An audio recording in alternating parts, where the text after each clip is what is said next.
respaldo para el repaso.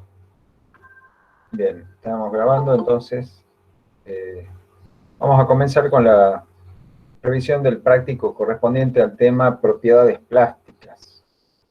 Ahora vamos a completar nuestra visión del comportamiento de los materiales, específicamente los metales, cuando se los someten a esfuerzo, ¿no es cierto? Ya habíamos dado una primera explicación de la respuesta elástica, pensando que cuando se aplican esfuerzos relativamente bajos, la respuesta microscópica del material es el estiramiento de los enlaces interatómicos, ¿no es cierto?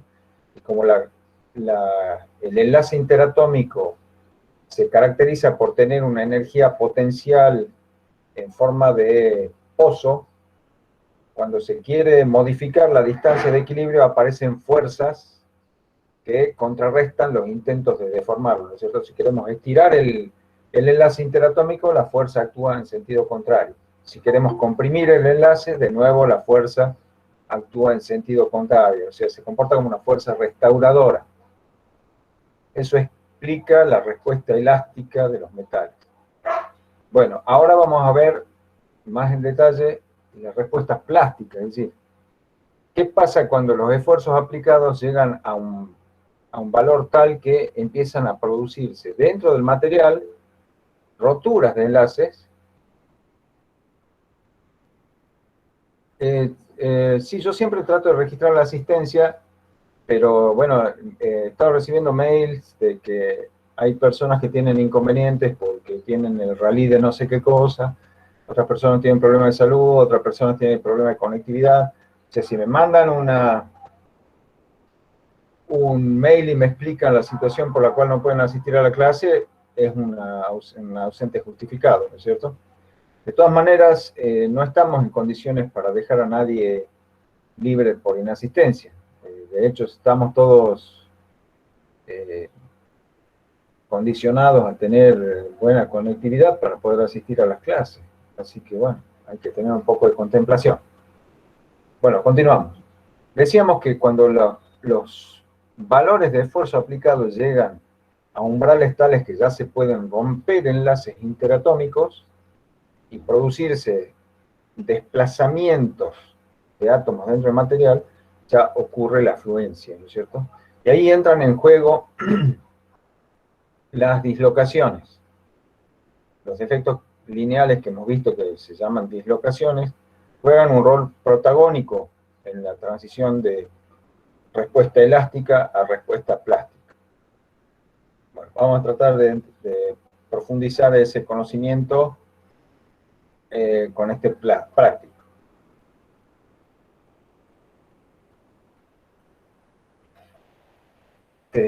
Bueno, veamos que el enunciado. Bueno, ¿están viendo el enunciado del práctico? Sí, profe. Muy bien. Bueno, el problema 1, ¿le han dado una miradita el jueves con los chicos? ¿Con los ayudantes? Sí. Sí. La idea es comparar, imaginarnos que... Sí, profe. Claro. La idea es imaginarnos que no existen dislocaciones, en los cristales, y que entonces, ¿qué tiene que pasar para que aparezca una respuesta, para que aparezca fluencia en un material donde no hay dislocaciones, ¿sí? Bueno, entonces ahí hacemos el razonamiento donde hipotéticamente consideramos la situación donde toda una porción del cristal se desliza respecto de la otra, se rompen todos los enlaces de un plano interatómico y se corre toda una porción del cristal respecto a la otra, un espacio interatómico.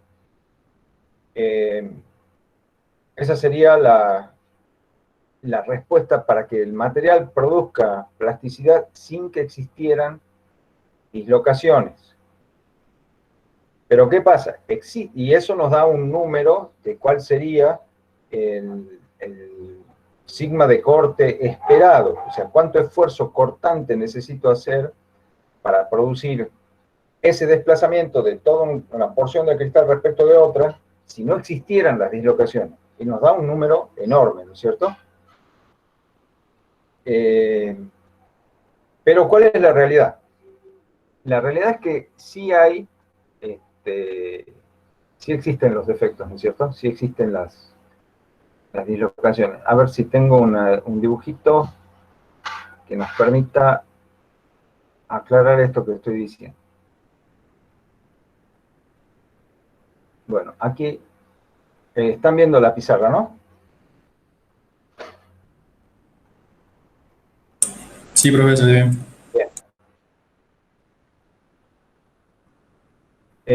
Esta es la respuesta, mejor dicho, este es el esquema de un bloque de material sometido a esfuerzos cortantes, ¿no? Las fuerzas son tangenciales a la escala superior e inferior, y la deformación la medimos por este ángulo, ¿no? Y donde la tangente de este ángulo es este pequeño desplazamiento horizontal respecto de la altura del bloque, ¿no? Entonces, la tangente del ángulo phi es este desplazamiento sobre el lado del bloque. Bueno, esto es lo que ocurre cuando hay fluencia, ¿no? Se deslizan planos y en la probeta, vista macroscópicamente, aparecen escalones. Bueno, la idea era que nos imagináramos, no era esto lo que, se parece mucho a lo que yo les quería mostrar, pero no tanto. Nos imaginábamos la situación en donde yo produzco esto, sin que se muevan dislocaciones, producir el deslizamiento de una porción del cristal respecto de la otra, haciendo cizalla. Bueno, eso daba un esfuerzo enorme. Pero ¿qué pasa? En el material existen las dislocaciones. Acá está el calculito que han hecho seguramente tanto en la teoría como con los ayudantes.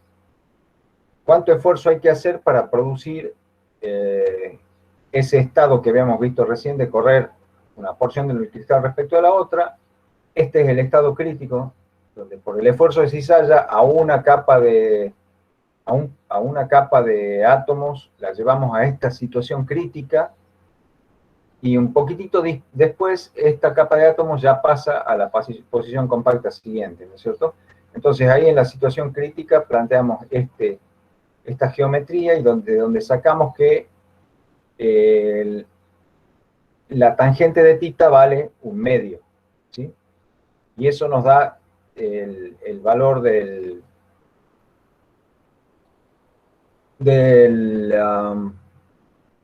la deformación para calcular cuánto vale el sigma si no existieran dislocaciones. Ok. Bueno, ¿cómo es la deformación plástica debida a la presencia de las dislocaciones? ¿Qué pasa? Bueno, lo que pasa es esto. Cuando se aplica el esfuerzo cortante, y acá está el semiplano adicional, acá está la dislocación. Cuando se aplica el esfuerzo cortante desde afuera, toda esta línea de enlaces se desestabiliza. Y por ahí conviene que se rompa esta línea de enlaces y se forme acá. Se conecten esta línea de átomos con esta línea de átomos. Y se pasa a esta situación donde la dislocación se ha desplazado un lugarcito hacia la derecha. Continúa la aplicación del esfuerzo, se vuelve a desestabilizar esta línea de enlaces, se rompe, se forma acá y la dislocación se corrió un poquito más. Y así hasta que al final emerge un escaloncito en la porción del cristal, ¿no? Entonces aquí esto ya es haber pasado de elástico a plástico. Y acá está la explicación de cómo se puede hacer que un gusanito que se pega a una superficie pueda avanzar con la mínima energía necesaria. Bueno, el gusanito lo que hace es producir una pequeña onda que se va propagando, entonces solo necesita despegar unas pocas patitas para propagarse y avanzar, ¿no? Entonces, aquí yo no necesito romper todo un plano de enlaces interatómicos con hacer que una única línea de enlaces interatómicos se vaya rompiendo y vaya reconectándose, se obtiene y se obtiene la deformación irreversible. No necesito romper toda una línea todo un plano de enlaces cristalinos, ¿sí?, para llegar a este estado final. Con solo ir rompiendo una línea de enlaces por vez, logro, por el deslizamiento de la dislocación, llegar a este estado final. Entonces, el esfuerzo que se necesita para entrar en fluencia cuando existen las dislocaciones es miles de veces, decenas de miles de veces menor que el esfuerzo que se necesita para producir fluencia en un cristal sin dislocaciones, ¿sí?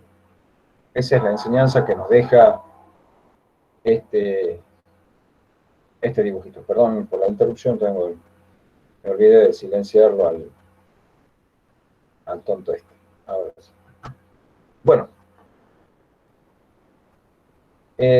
si esto se entendió más o menos, espero que sí.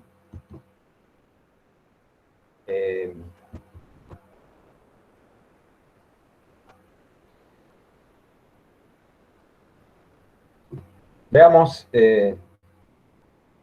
¿alguna pregunta, jóvenes? ¿Alguna pregunta?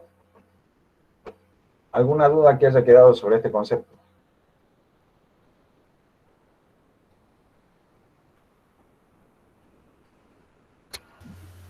No, profesor, de parte no. Bueno, y nosotros hemos explicado fácilmente que el deslizamiento de la dislocación pasito por pasito, rompiendo una sola línea de enlaces por vez, permite llegar a la deformación plástica irreversible, ¿no es cierto?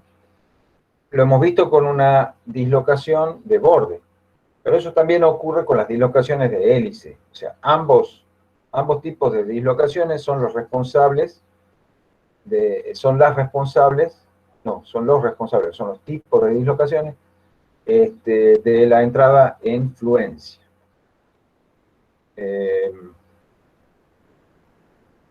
Bueno, veamos qué más.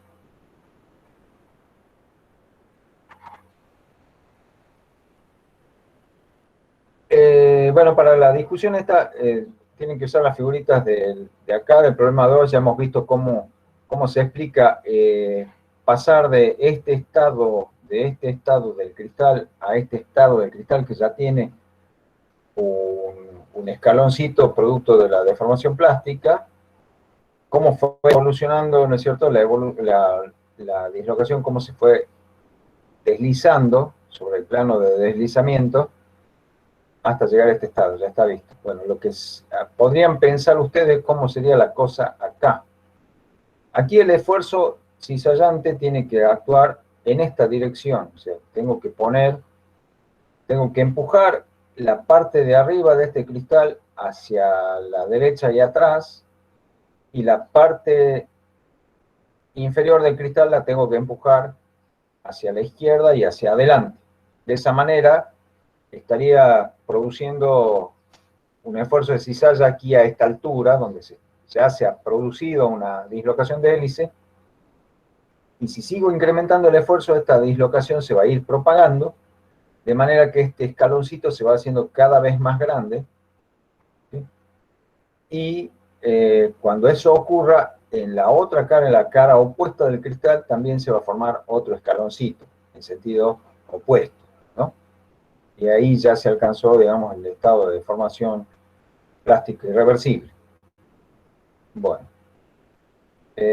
Entonces esa discusión es nada más que para que maduren la idea de que los responsables de la deformación plástica son las dislocaciones, el movimiento de las dislocaciones. Bueno, entonces ahora le vamos a dar forma un poco más de rigor a esta teoría, de decimos, bueno, si las dislocaciones son las responsables, veamos cuándo una dislocación se puede deslizar. Y ahí viene el concepto de los sistemas de deslizamiento.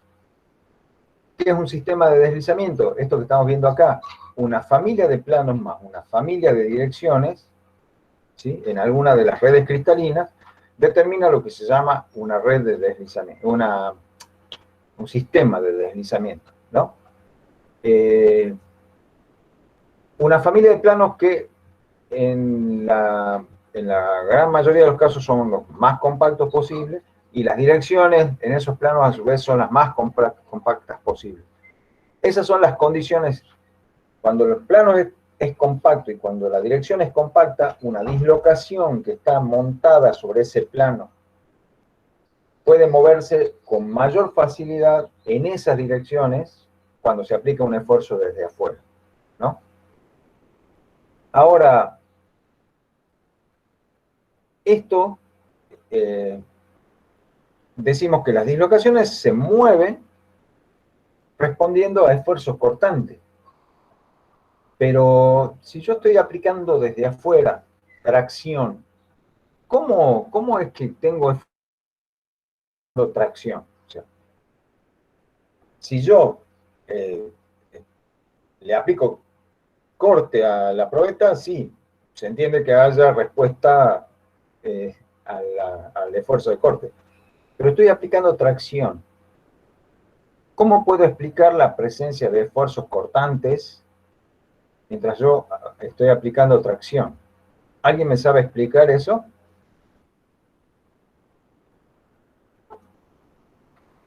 Por la tensión de corte resuelta. ¿Y qué es la tensión de corte resuelta? O sea, no me... Hay una componente de la fuerza de tracción que actúa como corte por la orientación de los planos cristalinos. Muy bien, está sonando muy convincente. Está bueno. Eso es. Lo que ocurre entonces, jóvenes, es que yo aplico tracción, ¿no es cierto? Pero hemos visto que el material está formado por átomos, ¿sí?, agrupados de ciertas maneras, con ciertos enlaces, y puede ocurrir entonces que por la disposición interna de los átomos y por cómo ese esfuerzo que yo aplico desde afuera se transmite de átomo a átomo dentro de la muestra, yo termino encontrando en la probeta un plano donde pueda descomponer los esfuerzos de tracción en esfuerzos de cizalla. Descomponer o resolver el esfuerzo de tracción como esfuerzo de cizalla. Y eso es lo que pasa. Tenemos, por las condiciones dentro de la probeta,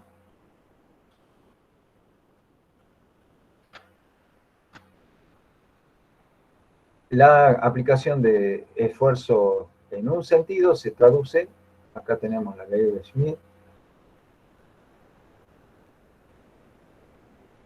Esto es lo que nos decía el joven recién. La tensión resuelta de corte. ¿Ven? Sobre esta probeta de sección cilíndrica se está aplicando un esfuerzo que es tracción pura. Sin embargo, yo puedo considerar un plano dentro de ese material en el cual yo descompongo o resuelvo el esfuerzo cortante sobre un plano y sobre una dirección. El plano tiene una normal que forma con la tracción aplicada un ángulo phi. Y la dirección que yo considero sobre ese plano forma con la dirección de la tracción un ángulo lambda. Entonces, este plano y esta dirección están definidas por los ángulos phi y lambda. Bueno, lo que se encuentra por la ley de Schmidt es cuánto vale el esfuerzo cortante en este plano y en esta dirección, ¿sí? Y eso sale con esta ecuación, la ley de Schmidt. Me dice que el esfuerzo cortante en este plano y en esta dirección, esfuerzo de tracción, sigma, este sigma es el esfuerzo de tracción común y corriente, ¿no es cierto?, por el coseno de los ángulos lambda y phi. Esa es la ley de Schmidt. Esto es lo que se denomina tensión resuelta de corte. Bueno, como esto puede ser un plano cristalográfico, esto puede ser un plano de los que hemos visto, formado por, digamos, yo me puedo imaginar dentro de este material un plano en donde los átomos están agrupados de cierta manera, ¿no es cierto? Y bueno, y puede ocurrir que sobre ese plano esté montado en un plano perpendicular a este plano esté montada una dislocación, ¿sí? Cuando yo voy aplicando la tracción desde afuera y voy aumentando la fuerza F, va aumentando tanto el esfuerzo de tracción como el esfuerzo de corte tau, ¿sí? Si aumenta sigma, aumenta tau. Entonces yo voy aplicando una fuerza F creciente desde afuera, entonces aumenta sigma y aumenta tau. Y la dislocación que está ahí, en algún momento puede empezar a recibir el esfuerzo cortante suficiente como para dar su primer pasito, empezar a moverse, como hemos visto que se mueven las dislocaciones. Este plano amarillo sería el plano de deslizamiento de la dislocación, y la dislocación estaría en algún plano perpendicular acá, ¿sí? Y entonces la dislocación puede empezar a moverse a lo largo de la dirección esta, dando un pasito interatómico por vez, y ahí ya esta probeta entraría en fluencia. La dislocación se va a ir deslizando sobre el plano hasta que ocurra lo que ya vimos. Y es que al final termina emergiendo, ¿va?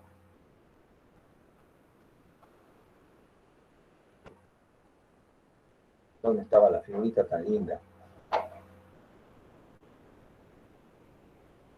Ahora que la quiero mostrar no aparece. El escaloncito que aparecía en la probeta.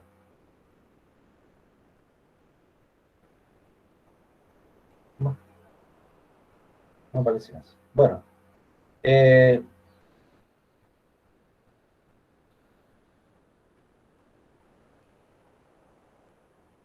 Bueno. Esta es una micrografía. Esta es una micrografía de una probeta de cobre en donde todas estas estrías que aparecen son los escaloncitos que han aparecido en los distintos granos porque se ha aplicado un esfuerzo de tracción que se ha resuelto como cizalla. Entonces se superó el límite elástico, entonces se deslizaron las dislocaciones e hicieron que emerjan todos estos escaloncitos en las distintas porciones del material, ¿no? Eso es para que se vea que esto no es un invento, no es un capricho geométrico, no es un dibujito, es real. Las dislocaciones se deslizan y producen la aparición de estos escaloncitos en la superficie de los cristales. Y el resultado de todo eso es la deformación irreversible del material. Bueno, entonces, la ley de Schmidt nos permite calcular cuánto esfuerzo cortante tengo en una dirección particular, en un plano particular, cuando estoy aplicando tracción. ¿Todo esto se entendió? Cuando hicieron los problemas, ¿lo entendieron?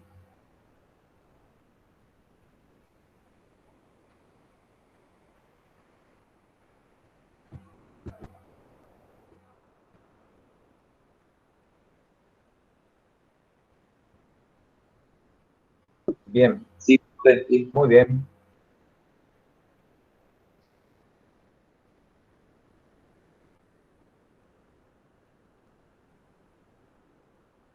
Entonces, cuando nos ponemos a estudiar concretamente las redes cristalinas cúbicas, ¿sí? BCC y FCC, y vemos cuáles son los más probables sistemas de deslizamiento, obviamente, lo más probable es que haya deslizamiento en los planos más compactos y sobre esos planos más compactos en las direcciones más compactas posibles. ¿Eso por qué?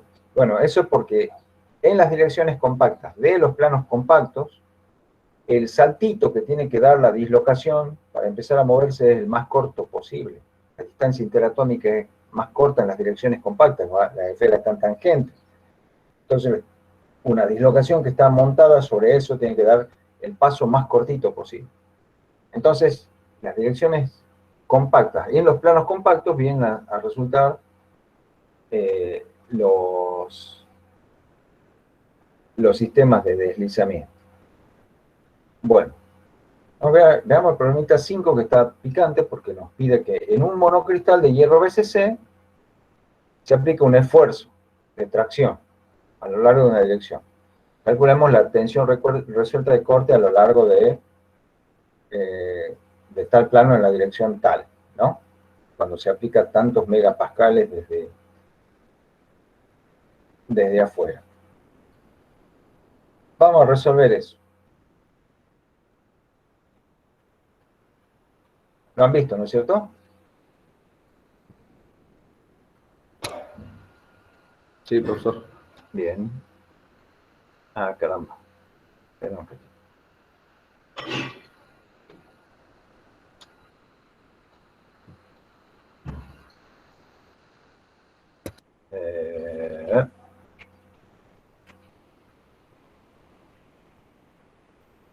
Bueno. Ahí están viendo el Word.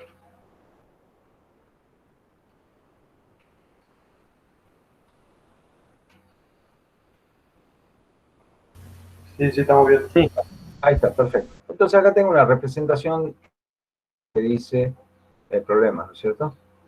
Un monocristal de hierro BCC, entonces el esfuerzo se aplica en la dirección 0, 1, 0.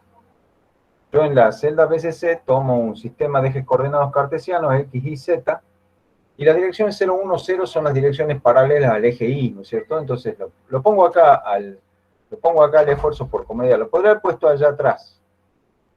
Lo podría haber puesto allá atrás, ahí. Pero lo pongo acá para que todos los vectores que hay que dibujar partan del mismo origen. ¿Sí? Podría haber puesto el sistema X, Y, Z acá, pero bueno.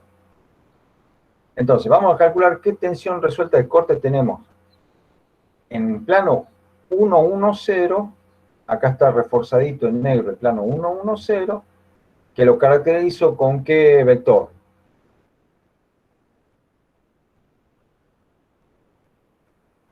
¿Con qué vector caracterizo los planos? Cuando ustedes... No, esto no lo han visto todavía. Lo normal, lo clásico para representar un plano es pensar en un vector que sea normal a ese plano. ¿Sí? Entonces, este que está acá,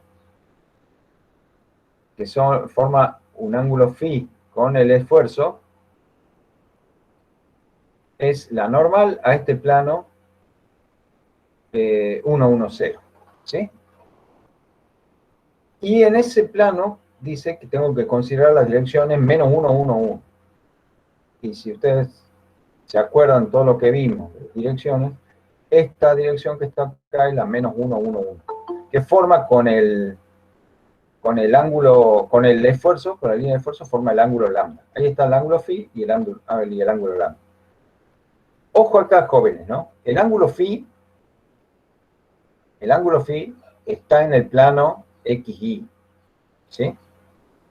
Eso no hay duda, porque tanto el vector sigma como el vector normal al plano están en el plano XY. Entonces el ángulo phi está en el plano XY, pero el ángulo lambda no, porque esta diagonal, fíjense, pasa por este vértice y por este otro vértice, o sea, esta diagonal está en el espacio, no está sobre el plano vertical. Entonces el ángulo lambda no está sobre el plano XY, ¿no? Está sobre un plano paralelo al eje Z, está sobre este plano, sobre el 1, 1, 0. Entonces no vayan a querer del dibujito decir, estos son 45 grados, estos son 45 grados, ya está. No, no y no. Mi recomendación es nunca hacer esto. Nunca, nunca hacer esto.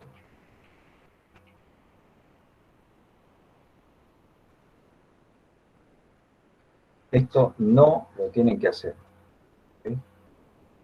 A mí, ¿para qué me interesa saber el ángulo? No me interesa saber en lo más mínimo el ángulo en sí. A mí me interesa el coseno del ángulo. Si la ley de Schmidt, ¿qué me pide?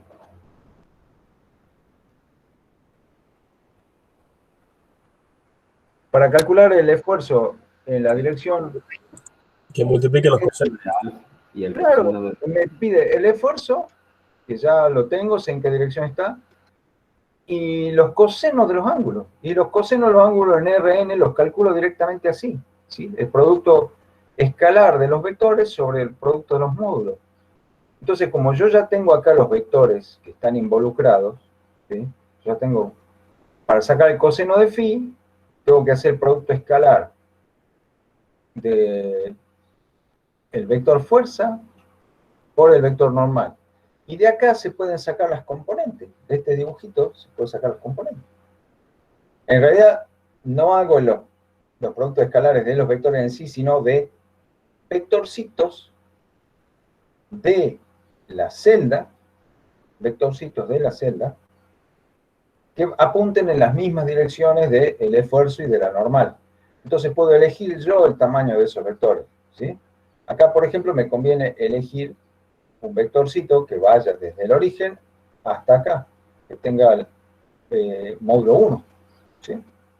Entonces, ese es uno de los vectores, se le puede llamar a este vector que apunta en la dirección de la normal al plano, le puedo llamar B, y también le pongo componentes 1 y 1, entonces va a tener el módulo raíz de 2, y ahí hago ese producto escalar y me da el coseno. Pero no tiene sentido, no tiene el más mínimo sentido, calcular el arco coseno. Eso es lo más tonto que hay, porque yo necesito solamente el coseno, ¿sí?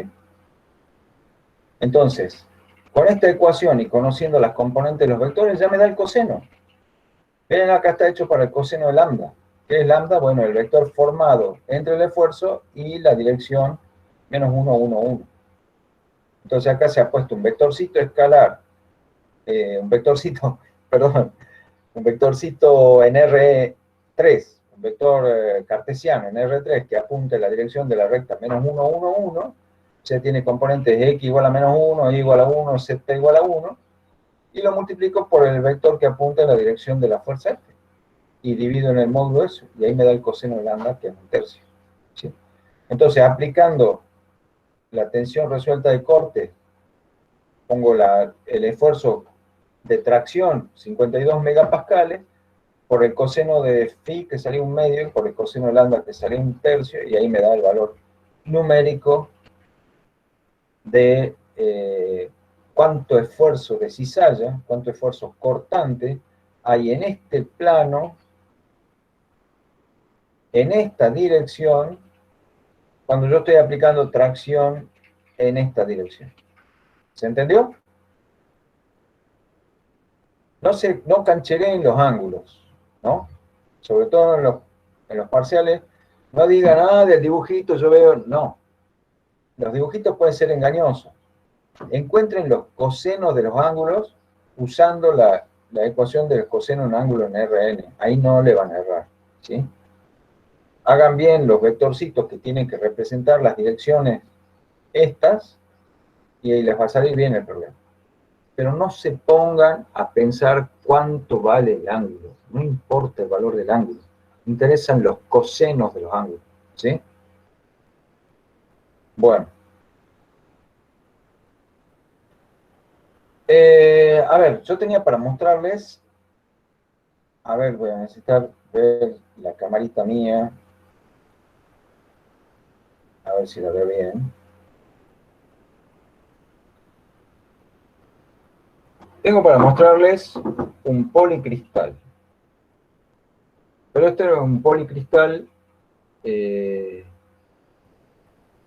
ahí se ven los distintos brillos de las caras. Sí. ¿Alcanzan a verlo? Esto es muy chiquito en la pantalla, ¿no? Pero este es el interior de una geoda. ¿Se conoce lo que es una geoda? Fíjense, este lado parece piedra nomás, ¿no? Esta cara. Una geoda es es una piedra en forma de huevo, de origen volcánico, que está formada por material que salió a muy alta temperatura de un volcán. salió como una gota gorda de lava, de material en estado líquido, ¿sí? Minerales fundidos. Y al enfriarse tomó la forma de un huevo. La superficie obviamente se enfrió más rápido que la parte interna. Entonces la superficie se solidificó como una cáscara. ¿Ven? Esta es la parte irregular. Y adentro quedaron retenidos material en estado líquido y gaseoso que se fue enfriando mucho más lentamente. Ese enfriamiento más lento permitió que se pudieran ir formando de a poco, la fase sólida se fuera formando en forma de cristal. La parte de afuera, que se solidificó demasiado rápido, no le dio tiempo a la fase sólida para que busque su estructura de equilibrio. Se formó rápido, se enfrió rápidamente y quedó amorfa. En cambio, la parte interna, que se fue enfriando lentamente, permitió que por difusión los átomos pudieran ir desplazándose y encontrando sus sitios de red, y se fue formando de manera cristalina. Ahora, ustedes ven que hubo porciones que empezaron a solidificar en distintos lugares, y cada cristalito quiso crecer e ir creciendo con una orientación dada de su plano cristalográfico. Pero a medida que fue creciendo cada cristalito, se fue chocando con los otros que venían creciendo en otras direcciones, ¿sí? Las direcciones de crecimiento se fueron dando de manera completamente aleatoria. Entonces, cada cristalito tiene todos tienen la misma estructura, todos están formados por los mismos átomos, pero la orientación de las familias de planos cristalográficos es totalmente distinta de un cristal al otro. ¿Comprenden esa idea? Sí. ¿Se lo nota en el cristal? ¿Lo llegan a notar en el cristal? Como cada cristalito tiene su propia orientación en el espacio, ¿no es cierto? Ahí están, digamos que los planos que afloran en las caras son los mismos planos de la misma familia. Pero ven que unas caras tienen una orientación, otras caras tienen otra, otras caras tienen otra. O sea, de un grano al otro, la orientación de los planos cristalográficos es completamente aleatoria. ¿Sí? Eso forma un policristal. Dentro de cada cristalito, la vida transcurre como la que acabamos de ver. Ahí están los sitios vacantes, las dislocaciones, los planos cristalográficos, está todo ahí, cada uno metido en su granito, ¿no? Si yo le aplico esfuerzo desde afuera a esto, supongamos ahora que esto no sea una piedra, que sea un metal. En los metales también pasa esto. Ahora, los cristales de los metales no son tan bonitos. Por empezar, no son transparentes porque los cristales son opacos. Los cristales absorben la luz, ¿sí? Esto tiene algún grado de transparencia, porque el material del que está hecho no tiene niveles de energía atómicos que absorban la energía de la luz visible. Entonces, tiene transparencia. En cambio, los metales sí tienen niveles de energía interatómicos que hacen que se absorba la radiación visible, ¿sí? Y los electroncitos pasen a estado excitado y toda esa historia. Bueno. No, ahí en los metales los electroncitos conducen por acción de los campos eléctricos de la onda y convierten la energía de la onda en energía, la disipan en forma de calor, como corriente eléctrica que produce efecto Joule. Por eso absorben la radiación, ¿sí? Bueno. Ya me fui al diablo. Bueno, supongamos que esto sea un metal y estoy aplicando esfuerzo desde afuera. ¿Sí? Estoy aplicando esfuerzo. Para cada cristalito, el esfuerzo va a estar aplicado en una cierta dirección respecto de sus planos cristalográficos. En algunos cristalitos, ese esfuerzo estará aplicado de tal manera que, por ley de Smith, ahí se empiecen a mover las dislocaciones. Mientras que en el otro, no. En otro todavía no hay suficiente, la orientación de los planos cristalinos hace que para ese valor de esfuerzo todavía no se alcance el valor crítico para que empiecen a moverse de las dislocaciones. En otro grano hay algún valor intermedio, en otro habrá otro, ¿sí? Entonces va a haber granos donde pueden estar ya en el umbral crítico de tensión de resuelta en valor crítico de tensión resuelta de corte. En otros granos no. Entonces, no va a entrar en fluencia hasta que en el grano donde la orientación sea la más desfavorable para la fluencia, no se empiece a producir. O sea, cuando se produce la fluencia en aquellos granos donde la situación es la más desfavorable posible, ahí van a entrar en fluencia todos los granos, de golpe, de una sola vez. Y ya le estoy llamando grano y no cristales porque aquí está clarito que son cristales. En los metales, estas porciones cristalinas se llaman granos, ¿sí? Es lo mismo, solo que en los metales son metales y en este son cristales. Cuando en un grano de un metal, en donde está la situación más desfavorable posible para llegar a la fluencia, se llega a la fluencia, en todos los cristales de golpe se llega a la fluencia. Y eso produce, ¿se acuerdan el famoso escalón de fluencia que observábamos en los aceros? ¿Se acuerdan del escalón de fluencia?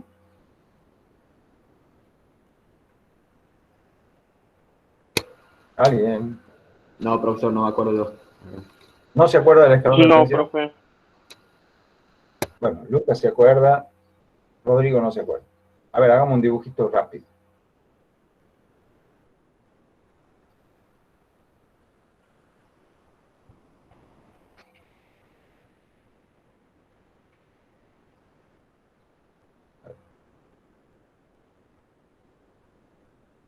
Cuando hacíamos el diagrama de esfuerzo de formación,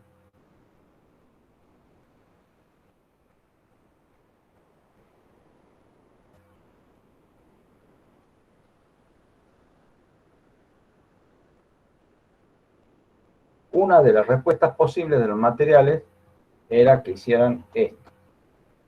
Que primero el esfuerzo aumentara linealmente, ¿sí? Vamos a poner el nombre a los ejes. Esto es sigma. Y esto es la deformación epsilon. Entonces tenemos el caso primero donde aumentaba linealmente y rápidamente el esfuerzo y la deformación. Esto acá valía la ley de Hooke. Después, y acá estaba definido el módulo de rigidez.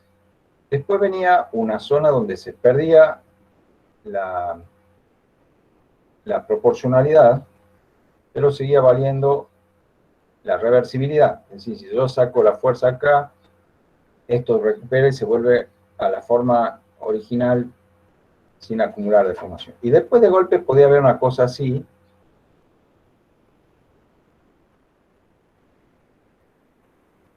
Y recién después de esto, volvía a crecer, ¿sí? Toda esta porción se llama escalón de fluencia. Fíjense que en promedio, cuando ocurre el escalón de fluencia, en promedio,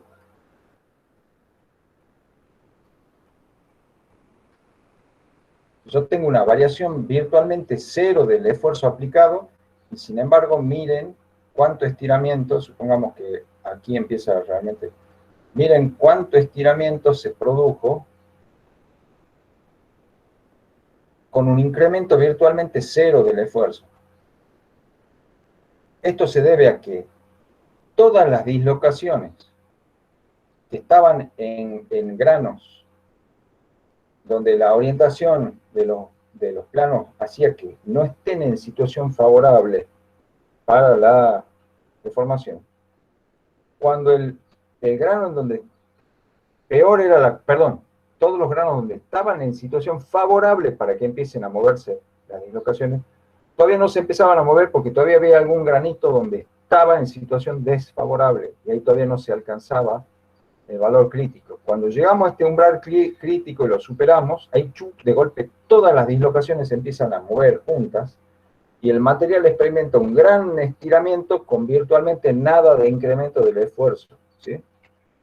Ahí se produjo la fluencia, cuando se liberaron de golpe todas las dislocaciones que estaban ahí, justo al borde, esperando Entonces, cuando se empezó a mover la que estaba en la situación más desfavorable, se empezaron a mover todas, ¡rup! Y se produjo esto, ¿sí? La respuesta elástica,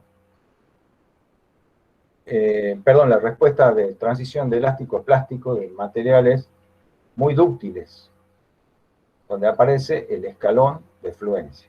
Acuérdense de esto porque ya dentro de poquito vamos a ver el tema de un ensayo de tracción donde vamos a estudiar cómo se hace para probar cómo responden los materiales cuando se les aplica esfuerzo y cómo responde. Bueno, vamos a ver cómo responden los aceros cuando le hacemos ensayos de tracción. ¿Sí? Profesor, ¿y después por qué termina ese estado y vuelve a subir? ¿Cómo? ¿Y por qué después, o sea, se termina ese estado de fluencia y otra vez tenemos que empezar a aplicar esfuerzo? Porque ya se reacomodaron todas las dislocaciones. Ya se reacomodaron todas las dislocaciones. Entonces ahora de nuevo vuelven a responder los enlaces interatómicos. ¿Sí? Ah, Por claro. ahí se reacomodará alguna que otra dislocación más que quedó muy, muy trabada, entonces hacía falta mucho, mucho esfuerzo para que se acomode. Por eso esto no va dando lineal. Esto ya es una combinación de esfuerzos, de respuestas elásticas y respuestas plásticas. Esto ya es lo que se llama un régimen elastoplástico. Ya no hay posibilidad de valor de ley de Hooke. Y cuando yo corto la aplicación del esfuerzo en algún punto cualquiera, por ejemplo, si yo quiero quitar el esfuerzo acá, el material no se descarga así de golpe. Yo veo que el material empieza a regresar, quiere regresar a la forma original, pero hace esto, y llega hasta este punto, donde acá queda una deformación permanente, le llamamos epsilon P. Queda con esta deformación permanente. ¿Sí? Y esta línea, Profe, no está compartiendo pantalla, no se ve. ¿Cómo? No, dejó de compartir pantalla, digo. ¿Dejé de compartir pantalla? Ah, gracias por la advertencia. Bueno. ¿En qué momento dejé de compartir? Cuando estaba haciendo las líneas, o sea, después que me explicaba que volvía los esfuerzos. ¿Qué pasó? ¿Qué pasó? ¿Qué habrá pasado?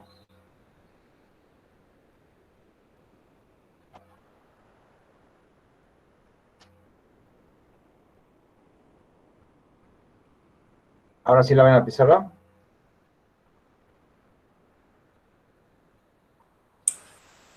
Sí. Sí, profe. Bien. Fíjense, yo decía, si quiero descargar, llego hasta este punto y digo, bueno, ya le saco la carga a la probeta o al material, le quiero quitar la fuerza que le estoy aplicando. Entonces lo que observo es que no vuelvo, el material no va recuperando, no va bajando la carga y se va deformando siguiendo este camino, ¿no? Miren por dónde regresa, ¿sí? Se regresa por un camino que es, y llegamos hasta este punto, en donde en ese punto se ha quedado acumulada una cierta cantidad de deformación plástica que le podemos llamar epsilon sub p, ¿sí? Ese fue el camino que siguió y este tramo de regreso hasta este punto es paralelo al tramo inicial, o sea, la pendiente acá tiene que ser igual, o sea, esto volvió con una pendiente igual al módulo Young del material, ¿sí? Y ahí también se aumenta pues, el esfuerzo que aguanta antes que empiece a tener deformación plástica. O sea, porque Claro, el punto ahora está si más yo alto. vuelvo a ensayar, si a partir de ahora yo lo vuelvo a ensayar al material, cuando comience voy a comenzar desde acá, porque ahora este es el estado inicial de la probeta, ¿sí? O del material, este es el estado en que quedó el material. Cuando yo empiece a aplicar esfuerzo, la nueva curva de esfuerzo de formación va a tener que ir por este camino, Y recién va a empezar a manifestar no elasticidad en este punto. A partir de ahí se va a empezar a desviar. Entonces, el rango en donde vale la ley de Hooke se incrementó en esta cantidad. Mejor dicho, claro.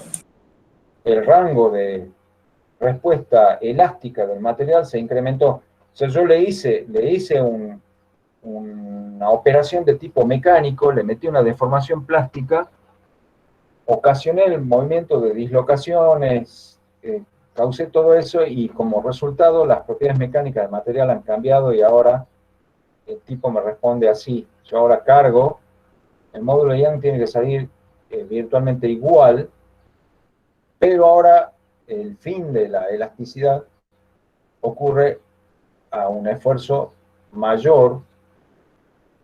Este es el incremento que experimenta el límite elástico del material por haberle hecho yo previamente una deformación plástica, ¿sí? Ese era el famoso % de trabajado en frío. ¿Se acuerdan? Lo hemos calculado, ¿sí? Sí, sí. Entonces, aquí queda, ahora queda clarito, o queda mejor, o se entiende, por lo menos mejor microscópicamente. Y ahora, ¿por qué se fue tan arriba? ¿Por qué se fue tan arriba el nuevo límite elástico? Y bueno, por esta operación de trabajado en frío, en el material se movieron las dislocaciones que había originariamente, pero también se crearon nuevas dislocaciones. O sea, la deformación plástica no solo hace deslizar las dislocaciones que ya estaban previamente en el material, sino que hace aparecer nuevas dislocaciones, ¿sí? Y esas nuevas dislocaciones son un freno para las otras. O sea, aumenta mucho la densidad de dislocaciones y se empiezan a molestar entre sí. Eso es porque las dislocaciones van acompañadas de campos de esfuerzo, están rodeadas de campos de esfuerzo, como si fueran dipolos. Vamos a ver esa idea.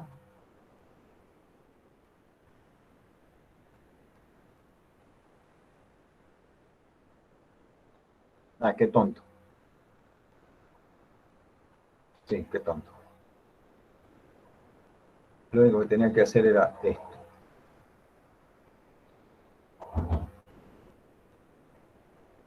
Decíamos, las dislocaciones van acompañadas de campos de tensiones, ¿no es cierto? ¿Se acuerdan? Lo vimos en la clase pasada.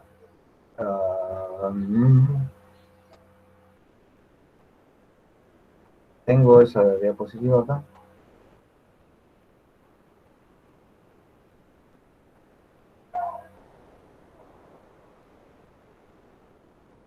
No, no la tengo, pero la podemos... Ah, sí, acá.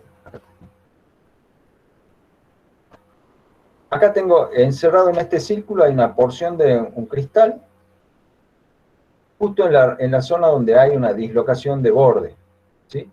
Este es el semiplano adicional, asociado, esta es la línea de la dislocación, que es perpendicular al plano de la pantalla, ¿sí? Y fíjense, aquí por encima de lo que sería el plano de deslizamiento, por la presencia de este semiplano adicional, las distancias interatómicas promedio son un poquito menores que si no estuviera metida esta porquería acá. Y eso es equivalente a que el material esté comprimido, porque si las distancias interatómicas son menores que la que corresponde al equilibrio, es como si estuviera actuando alguna fuerza de compresión desde afuera. ¿Están de acuerdo conmigo con eso? Sí. Sí. ¿Me creen o no me creen nada? Suena creíble. No lo oigo bien, señorita.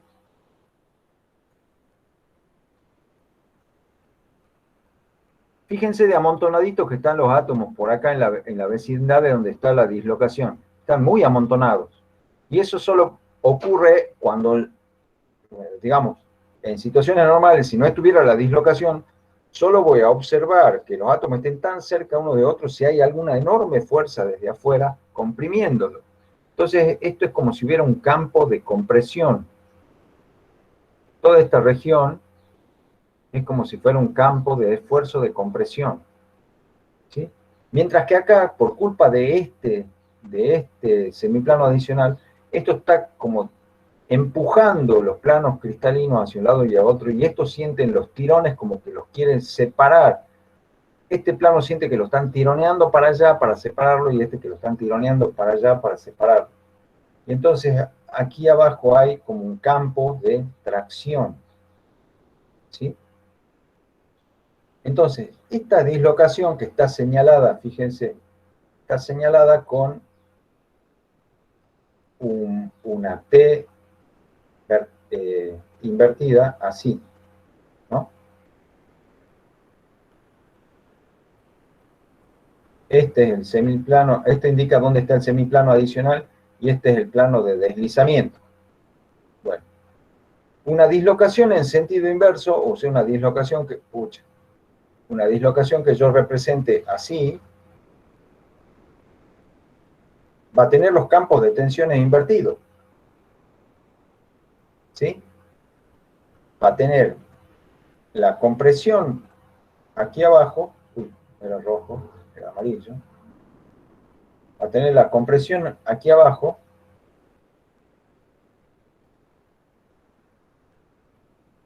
y la tracción aquí arriba.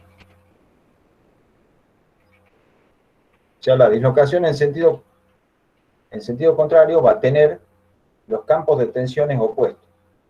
Pero una dislocación igual a esta va a tener los campos de tensión iguales. Entonces, supongamos que acá hay una dislocación que está en la misma orientación que esta, con sus campos de tensiones,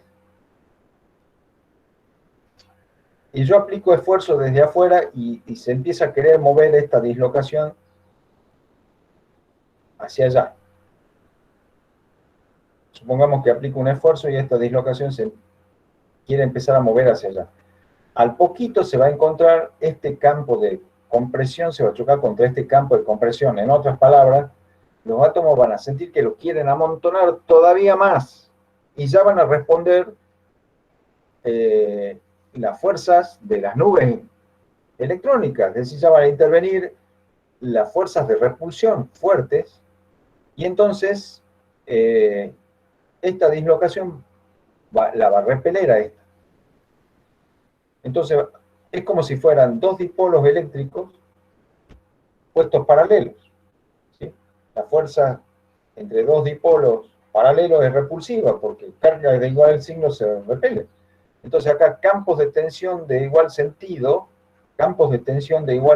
se repelen. A este campo de compresión no le puedo sumar más compresión, porque ya se está llegando al límite de lo que se puede comprimir el material. Y lo mismo la tracción o tensión, no se puede sumarle más tensión a esto porque ya está al máximo de tensión. Entonces se terminan repeliendo, se terminan molestando entre sí las dislocaciones. Entonces, cuando hay muchísimas dislocaciones en un material, cuesta mucho más que se empiecen a mover porque se están molestando entre ellos. ¿Y qué va a pasar cuando esta dislocación que está en sentido opuesto se mueva para allá y llegue a la vecindad de esta otra? Y bueno, esta dislocación tiene un semiplano adicional que anda por aquí. Cuando se encuentre con este otro semiplano, se van a unir, van a formar un plano cristal. La dislocación va a desaparecer. Y al desaparecer, está desapareciendo uno de los factores que causa la deformación plástica. Desaparece un agente de deformación plástica.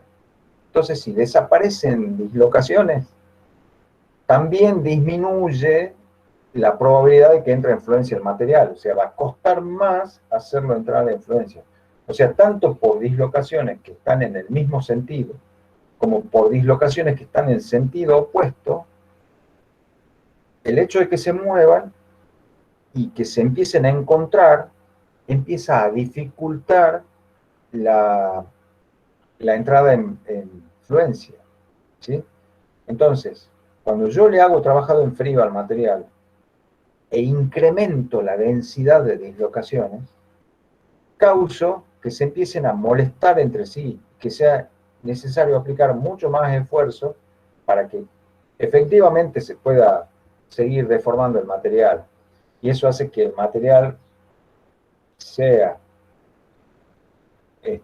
elástico por un rango de esfuerzo mayor, ¿sí? Ese es uno de los famosos mecanismos de endurecimiento del material por trabajado en frío, ¿sí? ¿Alguien necesita alguna aclaración de esto?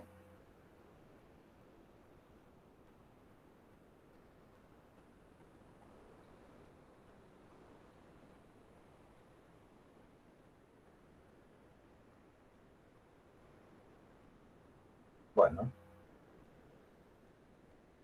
entonces vamos con el práctico.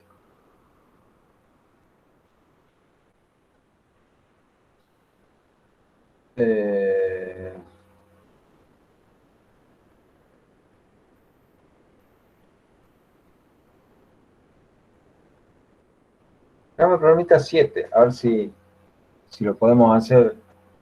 ¿Lo han visto ya con los chicos, con los ayudantes? Esto... Creería que no. ¿Ah? Sí, no. Creo que solo llegamos hasta el 6. Ah, bien. Bueno, esto se refiere justamente al caso en donde todo está pasando. A ver. Todo está pasando en un cristal, ¿no? Imagínense que esto que vamos a analizar está ocurriendo acá. ¿Ven que es un solo cristalote grandote? ¿Lo llegan a ver?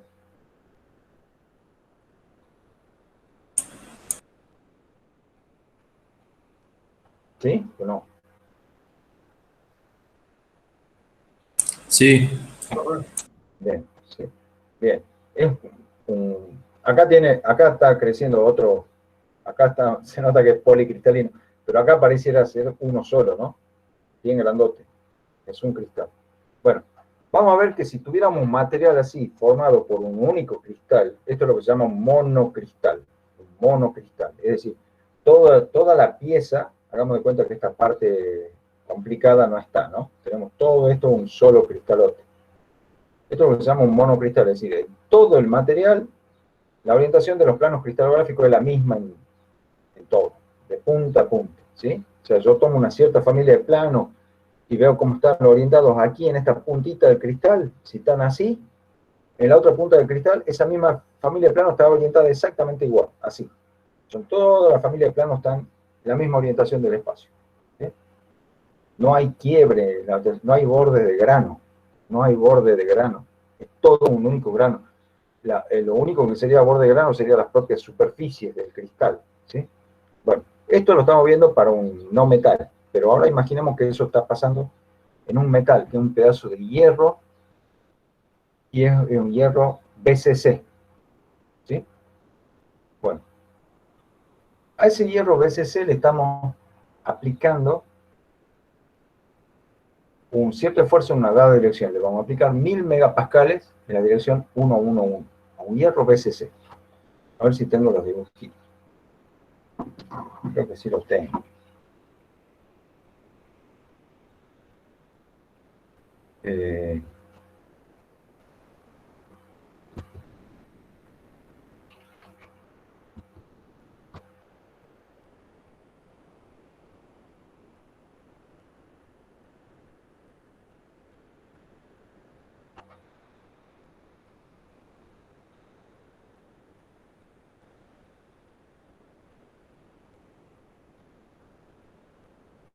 Acá estamos con el hierro BCC.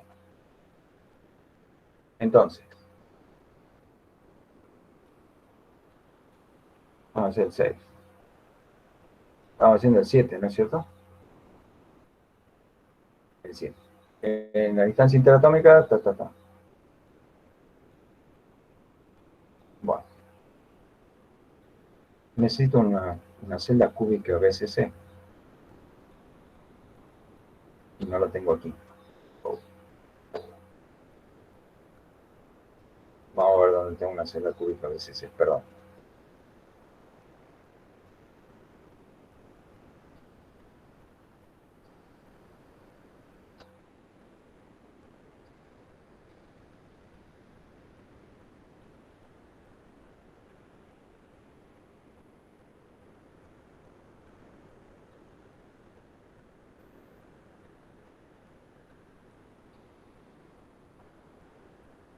Mm.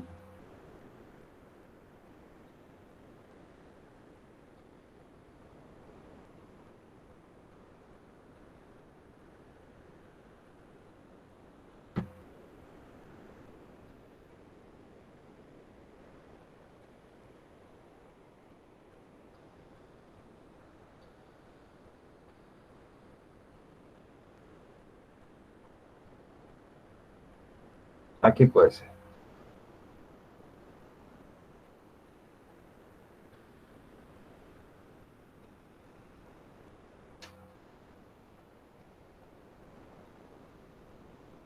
Bien, ahí tenemos la BCC. La están viendo, ¿no? Bueno, dice que estamos aplicando, ¿en qué dirección de la celda cúbica BCC? En la dirección 111, ¿no es cierto? Estamos aplicando esfuerzo en la dirección 111. No, perdón. Nos dice cuál es la separación interatómica entre dos átomos que están en la dirección 111.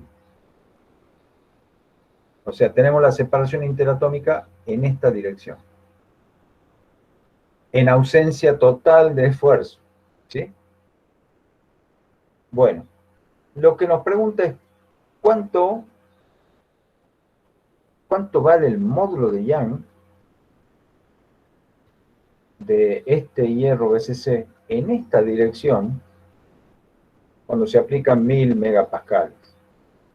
Sabiendo que cuando se aplican esos 1000 megapascales, la distancia interatómica se incrementa a otro valor. ¿Lo pueden hacer al problema?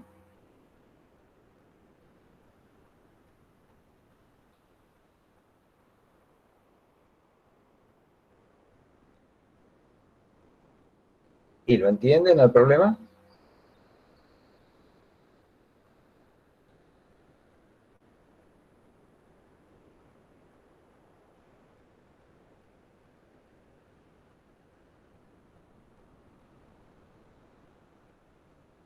¿Están ahí? A ver. Cuando nadie está aplicando esfuerzo, cuando nadie le está haciendo nada al hierro, yo tengo esta distancia interatómica. ¿Sí? En la dirección 111. Bueno, ahora le aplico un esfuerzo muy grande. Y esa distancia interatómica aumenta. ¿Puedo calcular el módulo de Young en esa dirección?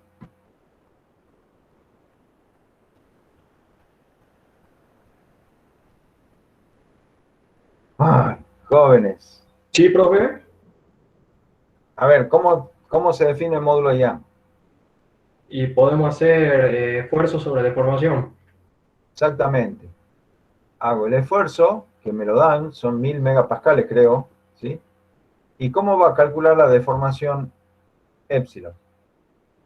Esto le llamemos No a la P. deformación en el otro miembro, profe, abajo del esfuerzo. Ah, es E por épsilon, sí, es E por épsilon, perdón. Estaba pensando en despejar ya, pero no, es E por épsilon, borrando. Es la ley de Hooke.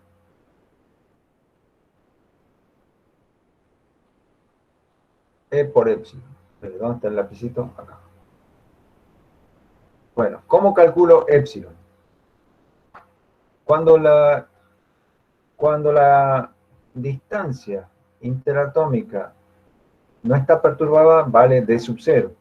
Pero cuando le estoy aplicando el esfuerzo en esa dirección y se estiran los enlaces interatómicos y se estira hasta el otro valor que me lo dan ahí, y se va a llamar D, ¿cómo calculo épsilon? D0 menos DF sobre D0. Alberres. Es D menos D0, o sea, el estiramiento, la distancia interatómica cuando está estirado, menos la distancia interatómica sin esfuerzo aplicado, sobre la distancia sin esfuerzo aplicado. Ese sería épsilon. Entonces el módulo de Young era lo que yo queríamos poner hace un ratito, por eso puse el épsilon dividiendo, es sigma sobre este épsilon. ¿Sí? Sigma es un dato, me dicen, son 10.000 megapascales, y el épsilon calculado en esa dirección 111 da esto. ¿Sí? Entonces este va a ser el módulo de Young, pero ojo, está calculado en la dirección 111. ¿Cómo es eso? ¿Qué está pasando acá? ¿Por qué el módulo de Young depende de la dirección en que estoy aplicando el esfuerzo? Y bueno, porque los monocristales son claramente anisotrópicos. ¿Qué quiere decir anisotrópico? ¿Qué quiere decir isotrópico y qué quiere decir anisotrópico?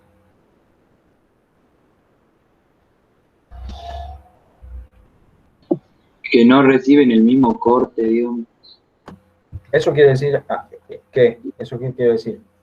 Anisotrópico. Isotrópico sería que vos al cortarlo... No, bueno, isotrópico es mucho más general.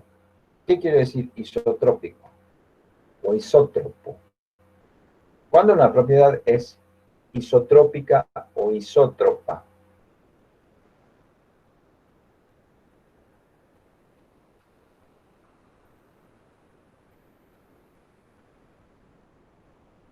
¿No han visto nunca el concepto de isotropía? Profe, es que depende o no de la dirección, pero no me acuerdo si isotrópico era uno y anisotrópico el otro. Puede ser que no dependa de la dirección. Claro, exactamente. Isotropía quiere decir que no hay dependencia. Que no dependa de la dirección. O sea, en otras palabras, isotropos quiere decir igual dirección. Es decir, que es lo mismo en cualquier dirección. ¿Sí? Iso, acuérdense, el prefijo iso siempre quiere decir igual. ¿Sí? Entonces, acuérdense de la palabra isoterma, isobara, isoentrópico. Acuérdense, iso quiere decir igual, ¿sí? Isomorfo. Eso quiere decir, el prefijo iso quiere decir lo mismo. Entonces, isótropo quiere decir que es lo mismo en cualquier dirección. O sea, no hay dependencia con dirección. Bueno, en los policristales, ¿dónde está mi policristal? En los policristales, por el hecho de estar orientados al azar los cristales desde afuera, las propiedades macroscópicas van a ser isotrópicas. Porque se va a promediar lo que pasa en un cristal con lo que pasa en el otro, con lo que pasa en el otro, con lo que pasa en el otro, y el material va a responder macroscópicamente con un promedio de las respuestas microscópicas. Entonces, desde afuera, el material se va a comportar como si fuera isotrópico o isótropo. No va a depender de dirección. Pero en un monocristal, claramente las propiedades... siguen pasando los aviones a San Javier. Parece que no los pueden parar afuera. Sí va a depender entonces dónde aplique el esfuerzo. ¿Qué pasa? ¿Qué dirección? ¿Cómo son las direcciones 111 en la red PCC? Acá se nota clarito que en la dirección 111 las esferas están tangentes uno con otras, ¿no es cierto? Entonces, las direcciones 111 de la red PCC son direcciones compactas. Es decir, que está la mayor cantidad posible de átomos por unidad de longitud que puede tener este cristal. Entonces, hay mayor cantidad de enlaces interatómicos por unidad de longitud y hay mayor cantidad de mecanismos para absorber el esfuerzo aplicado desde afuera. Entonces, al haber una gran cantidad de átomos donde entre cada dos se oponen a que yo los deforme, tengo una respuesta de muchos enlaces interatómicos por unidad de longitud, en una determinada dirección, y eso hace que el material tienda a deformarse lo menos posible, porque ahí tengo una gran cantidad de constante elástica una con la otra, entonces aplicar esfuerzo en esa dirección es poner en juego un montón de fuerzas interatómicas, entonces se va a estirar lo menos posible el material. Pero si aplico el mismo esfuerzo en otra dirección, en esta, por ejemplo, donde ven que hay si aplico en esta dirección, ven que está clarito, la distancia interatómica es mucho más grande. ¿Sí? Se nota que hay distancia interatómica más grande. Entonces tengo menor cantidad de átomos por unidad de longitud, tengo menor cantidad de enlaces interatómicos respondiendo al esfuerzo aplicado desde afuera, entonces lo voy a poder tirar un poquito más. Va a ser más blandito estirarlo en una dirección no compacta que en una dirección compacta. ¿Sí? Entonces los monocristales son anisotrópicos. Las propiedades sí dependen de dirección. ¿Sí? Entonces, si yo le meto el esfuerzo en la dirección compacta, la rigidez del material va a ser una, esta, le vamos a poner el superíndice 1, 1, 1, y va a ser distinto si le aplico el esfuerzo en las direcciones. ¿Cuál era la otra? ¿Cuál otra dice? La 1, 1, 0. Lo tienen al práctico a mano, así no salgo de esta diapositiva.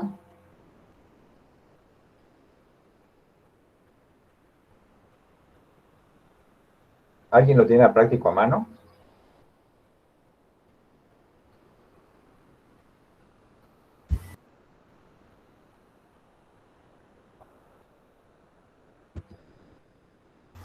Yo lo tengo.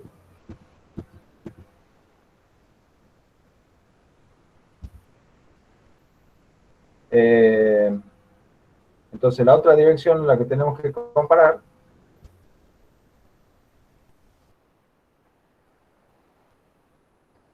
¿1, 0, 0, no es, profe? 1, 0, 0, 1, 0, 0, o sea, a lo largo de digamos, los ejes de la red, ¿no? Entonces, en la 1, 1, 1 tengo la máxima compacticidad y en los 1, 0, 0 tengo justo la mínima compacticidad porque es donde están más separaditos los átomos entre sí. Y fíjense, ahí es al revés, ahí me dan el módulo de Young, ¿sí? A ver, ¿alguien ha calculado cuánto vale el módulo de Young en este caso, en la 1, 1, 1?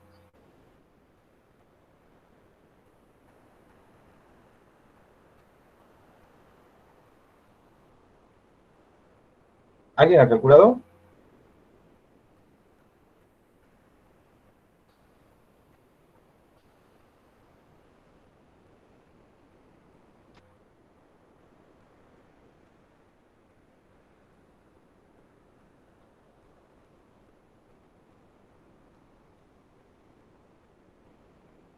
Bueno, esta de 0 es 0,2480 nanómetros.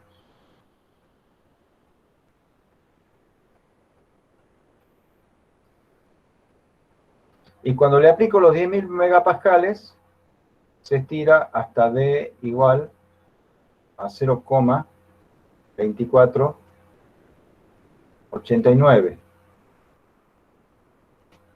nanómetros.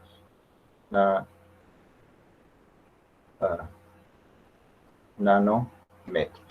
Entonces, el incremento de menos de 0 es 0,0009 nanómetros, ¿no es cierto? Entonces el epsilon, el incremento, es 9 sobre 2480, digamos, sacando 9 sobre 2480. ¿Cuánto da esto? Es como si hiciéramos 9 sobre 2500, más o menos. ¿Cuánto da este epsilon? 0,0036. 0036. 0,036. Bien. Entonces, si a los 10.000 megapascales lo dividimos en eso, eran 10.000 megapascales, ¿no? O 1000 megapascales, no me acuerdo. ¿Alguien lo tiene anunciado a mano, por favor? Sí, profe, son 1000 megapascales. 1000 megapascales. O sea, es 1 giga. Entonces hacemos los 1000 mega sobre ese valor 0,0035. Eso nos va a dar el módulo de Young en la dirección 1, 1, 1, ¿sí? Y no es solo para la dirección 1, 1, 1, es para toda la familia de direcciones 1, 1, 1, ¿no? O sea, también va a pasar lo mismo en la menos 1, 1, 1, la 1, menos 1, 1, en todas las permutaciones de estos índices de Miller, donde el valor absoluto vale 1, ¿sí?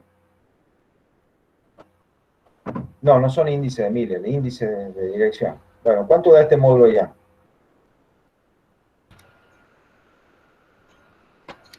A mí me da un resultado de 2.755.555. Pero dígamelo bien, ya usted ya sabe manejar la potencia de 10, ya sabe los múltiplos y submúltiplos. ¿Cuánto es?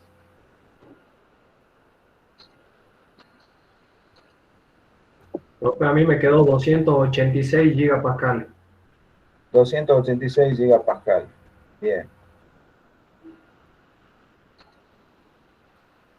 Ese es el módulo de Young en la dirección 1, 1, 1. Tiene esta rigidez. 286 gigapascales. ¿Sí? Bueno. Ahora me dicen que en la dirección 1, 0, 0, el E1, 0, 0, ¿cuánto vale?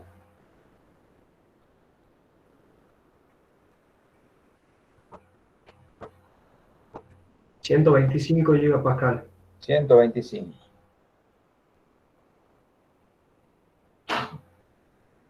¿Ven de blandito que es en la dirección 1, 0, 0? ¿Es menos de la mitad? No, no es menos de la mitad. Esto sería 250. Sí, es menos de la mitad. Porque el doble de esto es 250 y esto es 286. ¿Sí? Es menos de la mitad en la dirección 1, 0, 0. Es mucho más blandito si yo aplico el esfuerzo en estas direcciones. ¿Están de acuerdo? Entonces, si ahora tengo el módulo de Young, tengo el esfuerzo, lo que se puede calcular es el épsilon. Y como tenemos, y de ahí no sé qué les preguntan, si la distancia interatómica o el incremento de la distancia interatómica, ¿sí? El hecho que pueden calcular el épsilon como el sigma sobre E, y el épsilon es el D menos D0 sobre D0, pero ahora en las direcciones 1, 1, 0. 1, 0, 0, perdón, ¿no? Entonces de ahí pueden sacar cuánto vale el D0 en las direcciones 1, 1, 1, 0, 0. Profe, Sí, disculpe, yo me tengo que retirar porque me junto a hacer lo del rally. bueno, que Vale, le vaya muchas muy bien, que le vaya muy bien en el rally, le agradezco que nos haya acompañado hasta acá. gracias, profe. Buen fin de... Igualmente. Bueno, ¿han entendido entonces, jóvenes? La lección es, entonces, si tengo un material monocristalino, tengo que esperar evidentemente tengo que esperar anisotropía. No va a ser lo mismo aplicar esfuerzo en una dirección que en otra. No va a responder de la misma manera el material, va a tener distinta rigidez en una dirección que en otra. Lo mismo puede pasar con otras propiedades, ¿sí? Lo mismo puede pasar con la conductividad eléctrica, con la conductividad térmica, en virtud de que hay anisotropía en la distribución atómica, entonces tengo anisotropía en las respuestas del material. O sea, las propiedades van a depender fuertemente de la dirección en que aplique los estímulos. En cambio, en un policristal, los efectos de lo que pasa en un cristal se compensan con los efectos que pasan en los otros, donde las orientaciones están al azar. Entonces el material responde macroscópicamente como isótropo. Las los efectos anisotrópicos se promedian y el material termina respondiendo de manera isótropa, ¿sí? Bueno. Hemos grabateado bastante acá. Vamos entonces.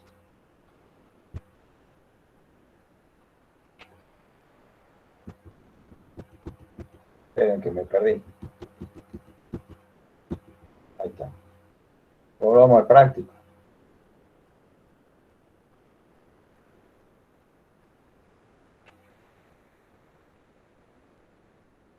Bueno, ¿cómo se endurecen los metales?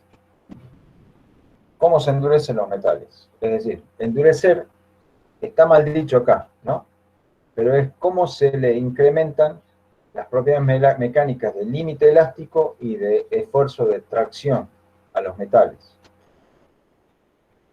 A la luz de todo el estudio que venimos haciendo de defectos y propiedades plásticas. Hay tres mecanismos por los cuales se puede lograr que aumente el límite elástico de los materiales y aumente el sigma de tracción.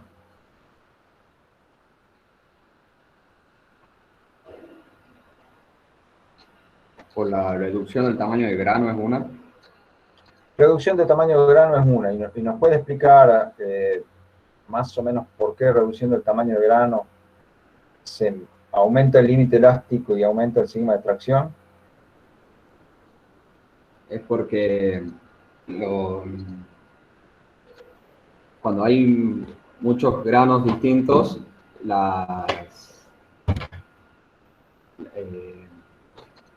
me olvidé el nombre de cómo se llamaban, pero las líneas... Sí, los planos de deslizamiento. ¿Será eso lo que habrá querido decir?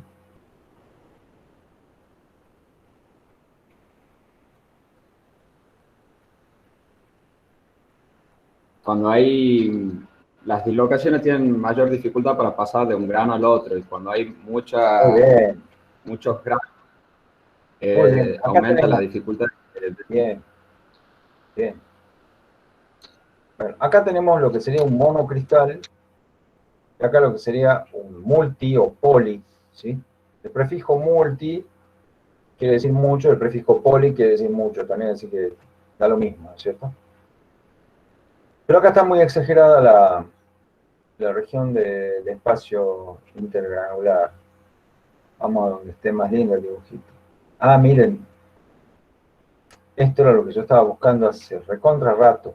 Miren cómo al aplicar tracción a una probeta, que acá es una probeta cilíndrica de, creo que esto es de zinc puro. Esta es una probeta monocristalina de zinc puro. Este era un cilindrito perfecto antes que le metan tracción.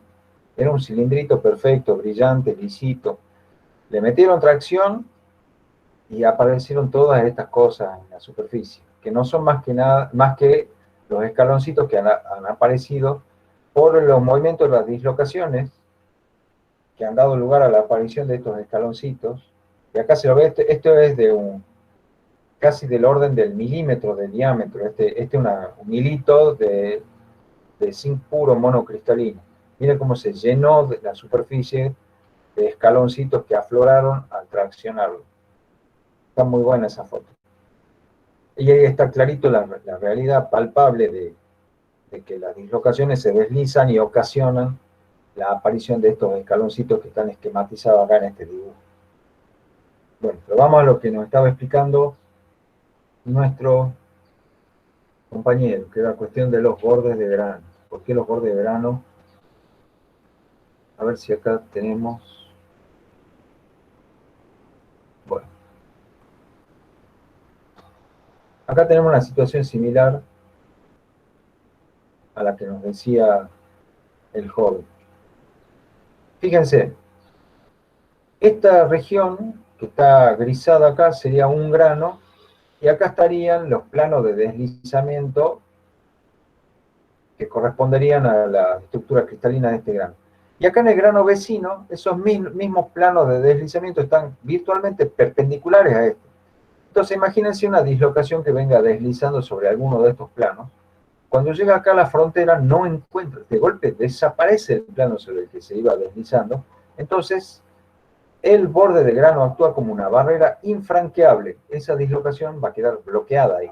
No va a seguir deslizando. Entonces le estoy impidiendo una posterior deformación plástica. Entonces le estoy bloqueando el avance de el posible movimiento de las dislocaciones. Entonces, si yo a un material que cuando lo fabriqué me salió con granos muy grandes, lo meto de nuevo al horno y le hago un tratamiento térmico, lo pongo a una temperatura importante, relativamente cercana al punto de fusión, pero no muy cercana, ¿no? Un 70% de la temperatura de fusión, y lo dejo mucho tiempo, le doy energía suficiente para que en los bordes de grano se creen nuevos cristales, salgan nuevos cristales, aparezcan nuevos cristales, se formen nuevos cristales, y este reticulado va a aumentar mucho más. Acá va a aparecer otro cristal, acá va a aparecer otro, acá va a aparecer otro, acá va a aparecer otro, acá va a aparecer, y van a empezar a aparecer cristales a lo loco, es decir, granos, van a empezar a crecer nuevos granos. Y al crecer nuevos granos, aparece mayor cantidad de bordes de grano. Y si hay más bordes de grano, hay más interrupciones para los planos de deslizamiento. Los corto más a los planos de deslizamiento. Tienen menos cancha para moverse las dislocaciones. Y eso les va a hacer que ahora el material con grano más chico le tenga que aplicar mucho mayor esfuerzo para que empiece a entrar en fluencia. Entonces, con solo haber disminuido el tamaño de grano del material con un tratamiento térmico, le he conferido al material un mayor límite elástico. O sea, el rango de respuesta elástica a los esfuerzos se hizo más grande. Y también el sigma de tracción se fue más arriba, ¿sí? O sea, la tensión última que le puedo aplicar se fue más arriba. O sea que es un material que desde el punto de vista tecnológico es mejor que el que tenía grano grande. Porque se acuerdan que dijimos que siempre cuando los ponemos en servicio a los materiales tratamos de que los esfuerzos estén siempre en el rango elástico. ¿Se acuerdan de eso? Y decíamos que el sigma de tracción es virtualmente el sigma de rotura, ¿sí? Cuando se llega al sigma de tracción ya empiezan a producirse las deformaciones plásticas localizadas y ya uno se va como por un caño a la rotura. Entonces, si yo le mejoré el umbral al cual entra en plasticidad y le mejoré la tensión última antes de que se produzca la rotura, le he mejorado los rangos de aplicación a ese material. ¿Está? ¿Está claro eso?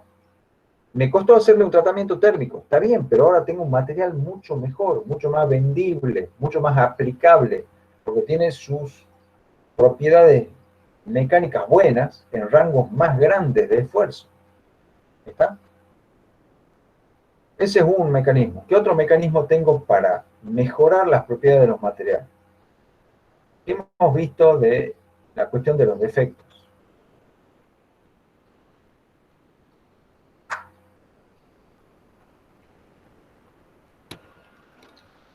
El otro mecanismo es el aleado en solución sólida. El aleado y solución sólida.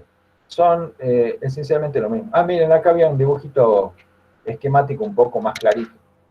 Miren, si acá tengo una dislocación, en la vecindad de un borde de grano. Acá está el semiplano adicional, acá está la línea de la dislocación, y esto está queriendo moverse hacia allá. Miren, el plano de deslizamiento sería este. Miren cómo se quiebra ese plano de deslizamiento al pasar por este borde de grano. Bueno, salió muy feo. Vamos a hacer los planos de deslizamiento como plano, ¿no? Este sería el plano de deslizamiento en este grano, y este sería el plano de deslizamiento, cómo sigue ese plano de deslizamiento en el grano vecino. ¿La ven a la frontera de grano, o borde de grano? ¿Dónde está? Ahí está el borde de grano. ¿Sí? No lo voy a trazar como una recta porque esa sí es irregular. Acá está el borde de grano. ¿Ven? Entonces, esta dislocación, obviamente, cuando quiera empezar a moverse, al poquito ya se va a encontrar con que no puede seguir deslizando para allá porque no hay forma de que acá se produzcan roturas de líneas de átomos, de enlaces atómicos y se formen nuevos porque encontró esta fase desordenada y porque acá el plano de deslizamiento por el cual esta se podía mover ahora se quebró. Entonces esta dislocación va a quedar anclada ahí, o ahí nomás, va a quedar anclada porque no tiene posibilidad de moverse, y solo bajo esfuerzos tremendamente altos, algo parecido a esta dislocación se va a formar del otro lado y va a continuar moviéndose para allá. Pero tengo que ir a esfuerzos muy, muy grandes. Y miren cómo con tratamientos térmicos sucesivos, de un tamaño de grano tan grande como este, en donde tengo pistas de patinaje para las dislocaciones, paso a un tamaño de grano tan chiquitito como este, donde tengo infinidad de barreras para las dislocaciones, tengo planos de deslizamiento que miden unas pocas unidades interatómicas nomás. Entonces, este material va a resultar rigidísimo en comparación a este. Este va a ser una porquería de blandito, o sea, de qué rápido va a llegar al límite elástico esto, o al límite de fluencia, mientras este va a llegar al límite de fluencia para esfuerzos varias veces más grandes que los de acá. Y solo haciendo tratamientos térmicos, ¿sí? Bueno. Y como decía nuestro colaborador, si yo pongo un defecto en la red cristalina, por ejemplo, esto es un sustitucional, donde el átomo que está sustituyendo al que tiene que estar ahí es más chiquito que los demás, se crea un campo de tensiones que hace que todos los átomos vecinos se quieran meter al hueco ese que está dejando el átomo que falta. Y si pongo un sustitucional más grande, este sustitucional está empujando a los átomos vecinos, entonces acá está creando tensión en un signo y acá tensión en sentido opuesto, ¿no? Esto hace que una dislocación que se quiera venir moviendo y de golpe llega a donde está ya este cambio de tensiones, ya encuentra una dificultad grande para seguir deslizando por acá, en uno u otro sentido. La presencia de un átomo extraño en la red cristalina, una distorsión en la red cristalina, significa una dificultad para el deslizamiento de la dislocación, ¿sí? Entonces, se bloquea el deslizamiento de la dislocación cuando se encuentra un átomo extraño que deforma la red. Y este átomo extraño puede ser el agregado de una poca cantidad de átomos extraños por millón de los otros, y eso sería una aleación. Es decir, cuando yo mezclo dos metales donde uno es mayoritario y otro es un poquitito, como si fuera una solución diluida, solamente que en estado sólido, tengo lo que se llama una aleación. Acá el aleante, el átomo que se mete, el átomo extraño que se mete, es un átomo más chiquito que el de la red huésped. Y acá el aleante es un átomo más grande que el de la red huésped. En uno u otro caso, las distorsiones de red que producen esos aleantes actúan como barreras para las dislocaciones. Son un freno al deslizamiento de la dislocación. Entonces, el metal aleado, así o así, va a tener mejores propiedades que el material puro, ¿sí? El cobre, cuando le agrego estaño y formo el bronce, el bronce tiene mejores propiedades que el cobre puro. Por eso se inventó el bronce, ¿sí? Por eso la edad de bronce, porque el cobre puro es demasiado blandito, en cambio el bronce ya se vuelve más duro, ¿sí? Más resistente. El rango de deformaciones elásticas es más grande, la tensión última es más alta, es mejor material, ¿sí? Y aquí está como la presencia de un agregado, ¿cómo se llama? Una pequeña acumulación de átomos de soluto que se concentran en un punto, la anclan a la dislocación porque no permiten que se vaya ni para un lado ni para el otro. Entonces, esto produce este defecto, que es la acumulación de varios átomos de impureza la anclan a la dislocación porque no permite que se vaya ni para un lado ni para el otro. Acá pasa lo mismo con la impureza más grande, con solo 2 impurezas de tamaño atómico mayor que la de la red huésped, también se produce el anclaje de la dislocación. Y ahí esa dislocación va a quedar quietita, va a costar mucha más energía por unidad de volumen.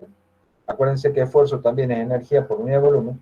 Va a costar mucha más energía por unidad de volumen, o sea, mucho más esfuerzo aplicado de afuera, para que esta dislocación pueda salir de esta situación de anclaje o de esta. Entonces, el material así con este agregado de soluto va a tener mejores propiedades mecánicas. ¿Está? ¿Y cuál era el tercer mecanismo? El que ya vimos, el del trabajado en frío.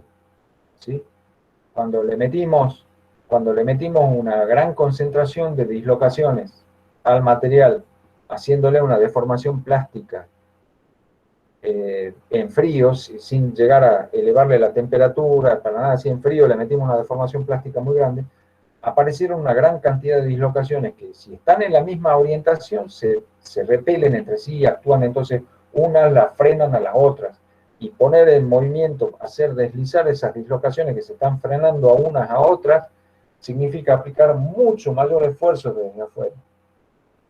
Y poner dislocaciones, que aparezcan dislocaciones en sentido opuesto a alguna otra, va a hacer que cuando se deslicen, se aniquilen dislocaciones. Y al aniquilarse dislocaciones, tengo menos mecanismos para que el material siga fluyendo.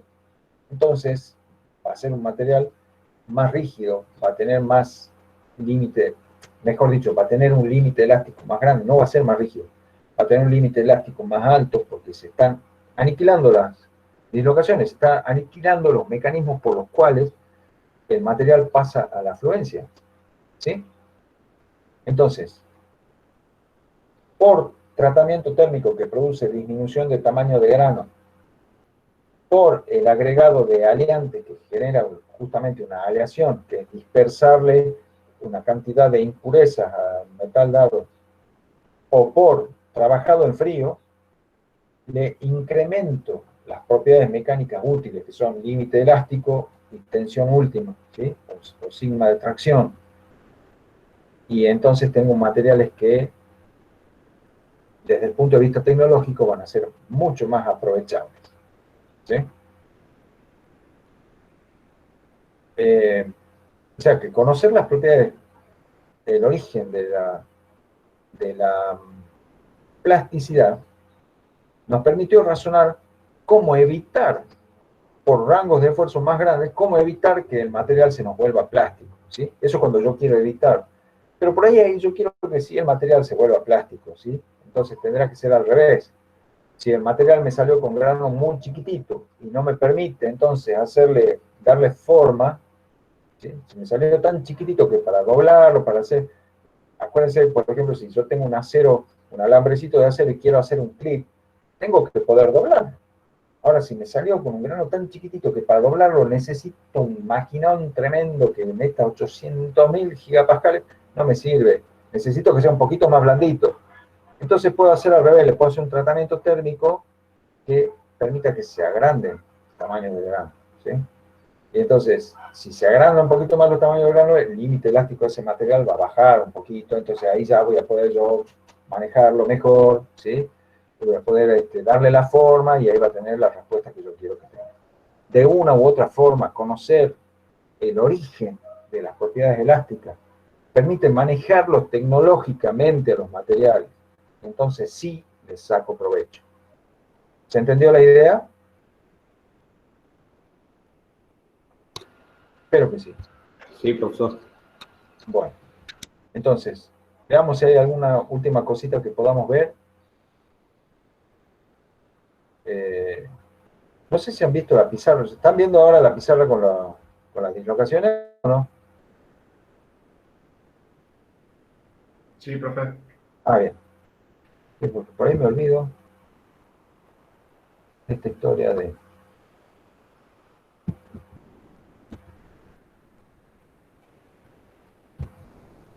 Bueno, una última cosita. Hasta el práctico.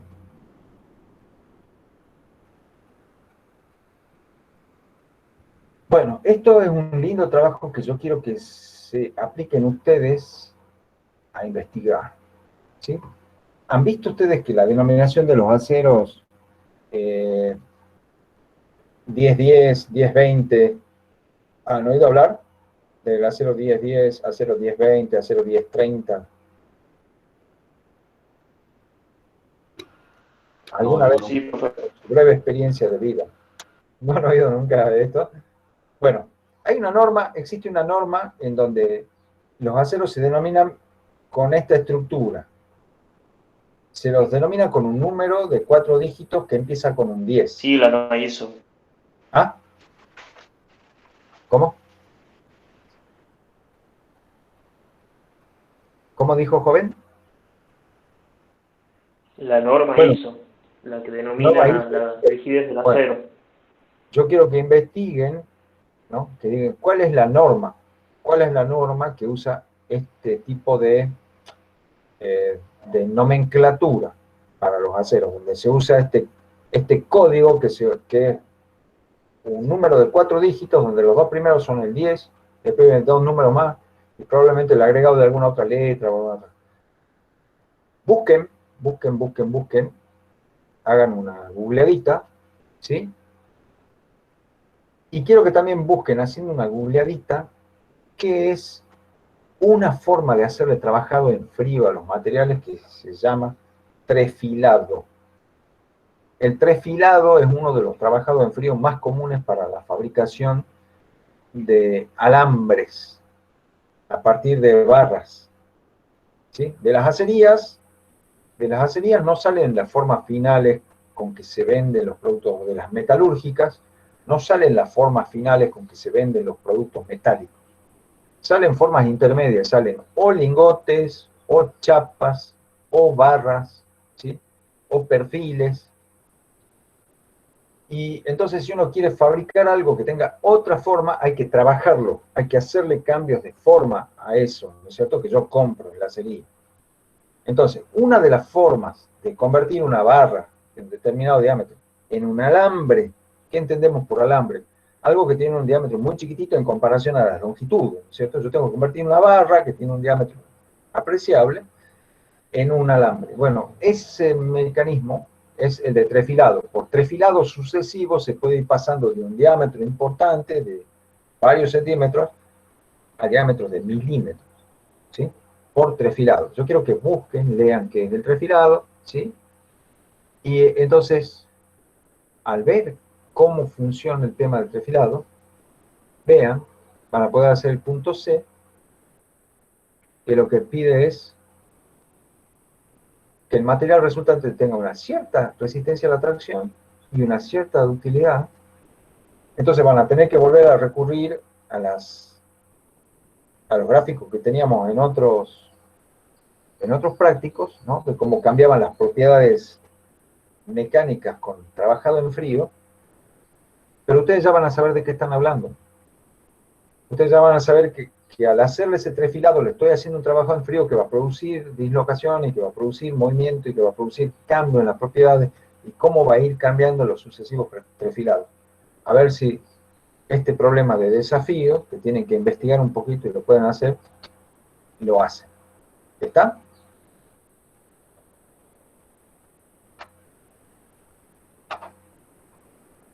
Si no le sale, si no le ven ni pie ni cabeza, por supuesto la consultan, ¿no es cierto? Pero yo creo que con lo que hemos visto hasta ahora tienen bastante como, y con lo que van a googlear, tienen bastante como para sacarlo y lo van a sacar de taquito.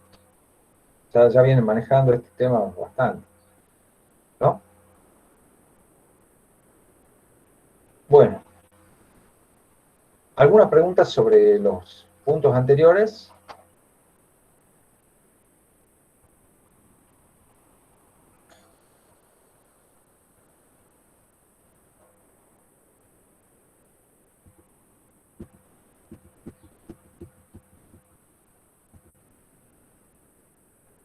Yo por lo menos no, profe. Usted por lo menos no, señorita. Bien. Está en paz No, con su... profe. Bueno, Lucas tampoco. Bueno, entonces, estimados jóvenes, yo ya no tengo más nada que agregar. Les pediría, hemos quedado muy poquito hoy en el aula, se me han ido un montón. Me han escapado. Bueno, ya saben, tienen los mecanismos por los cuales pueden recurrir a nosotros con consultas.